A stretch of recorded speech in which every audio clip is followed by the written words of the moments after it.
এখানে ওখানে ব্যথা করা, হাঁটতে গেলে পায়ের সমস্যা হওয়া, পায়ের মধ্যে সুচ বিদ্ধ হচ্ছে, এরকম পায়ে জ্বালা পোড়া করা, এরকম নানান সমস্যা হতে দেখা যায়। এখানে আমি বলবো যে বায়ু বৃদ্ধির কারণে মূলত আমাদের শরীরে এই সমস্যাটা হয়। তা আপনাদেরকে আমি প্রস্রাবের রংটা একটু খেয়াল করতে বলবো। প্রস্রাব করার সময় দেখবেন প্রস্রাবের রংটা কি হলুদ কিনা। যদি হলুদ হয় তাহলে জলের পরিমাণটা আর একটু বেশি খাবেন, মাত্রাটা বাড়াতে হবে। আর একটা হলো প্রতিদিন একটা ভালো সতেজ ফল অন্তত খাবেন। একটা সতেজ ভালো ফল, যেমন নাশপাতি ফলটা কিন্তু আমার কাছে ভালো লাগে, কারণ এই ফলটাতে জলের পরিমাণটা বেশি আছে এবং একটু সতেজই আমার কাছে মনে হয়। এরকম প্রতিদিন চেষ্টা করবেন একটা ফল খাওয়ার।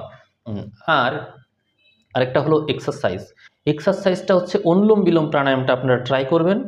আর আপনাদেরকে এক্সারসাইজ বলতে আমি হচ্ছে আসনের কথা বলবো একটু। আসন হচ্ছে এই যে বললাম যে হাতে পায়ে জ্বালা পোড়া করা বা বিভিন্ন জায়গায় শরীরে সূচের মতো বিদ্ধ হওয়া, বিশেষ করে হচ্ছে পায়ে।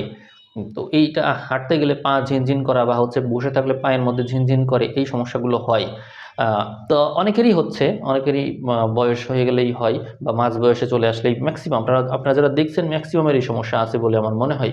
তো আপনাদের এর সমাধান হচ্ছে আপনারা একটা আসন করবেন, সেটা হলো, ওইটার নাম হচ্ছে বজ্রাসন।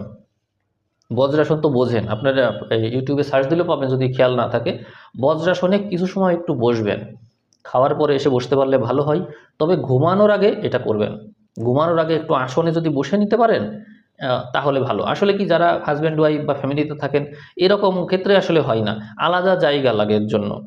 একটা আলাদা জায়গাই লাগে যে আমি ওখানে গেলাম, গিয়ে কিছুক্ষণ আমি এটা করলাম। তো সেক্ষেত্রে বজ্রাসন করুন, খুব হেল্প পাবেন বজ্রাসন। তারপরে হচ্ছে লোকনাথ ব্রহ্মচারী, বাবা লোকনাথ ব্রহ্মচারী যেভাবে বসতেন গোমুখ আসন, এই গোমুখ আসনটা কিছু সময়ের জন্য করুন, এটা আপনাকে খুব হেল্প করবে। অনেকেরই শ্বাসের সমস্যা আছে, শ্বাস নেওয়ার ক্ষেত্রে সমস্যা আছে। তো যদি যে কোনো শ্বাস যে কোনো এক সাইডে থাকে, ধরুন কোমরটা ধরে আসছে, পিঠ ধরে আসছে, বেশিক্ষণ দাঁড়িয়ে থাকতে পারেন না, বেশিক্ষণ বসে থাকতে পারেন না, সেক্ষেত্রে আপনারা সূর্যভেদী প্রাণায়ামটা করবেন।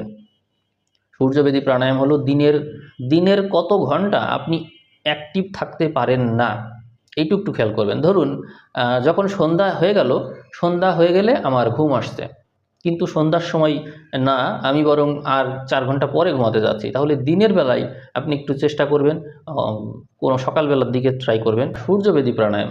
শ্বাস ডান পাশ দিয়ে নিয়ে বাম পাশ দিয়ে ছাড়বেন, এটা বন্ধ রাখবেন, ডান দিয়ে নিয়ে বাম দিয়ে ছাড়বেন, এইভাবে 10-12 বার, সর্বোচ্চ আপনি 24 বার করতে পারেন, মানে 24 বার ট্রান্সফার করবেন, এরকম নিয়ে 24 বার ট্রান্সফার।